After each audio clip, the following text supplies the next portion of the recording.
nanti selaku warga negara Indonesia yang baik, ambil haknya untuk memilih. Siapa pilihan nurani yang menetapkan, baca doa, kita pilih pemimpin nantinya. Tidak golput, golongan putih, si A, si Polan enggak, ini enggak, akhirnya tidak memilih. Itu tidak bagus.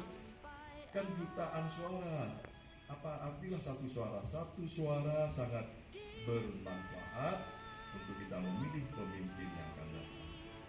Dan jangan untuk men-share berita-berita yang tidak jelas, karena ada aturan yang mengikat. Undang-undang ITE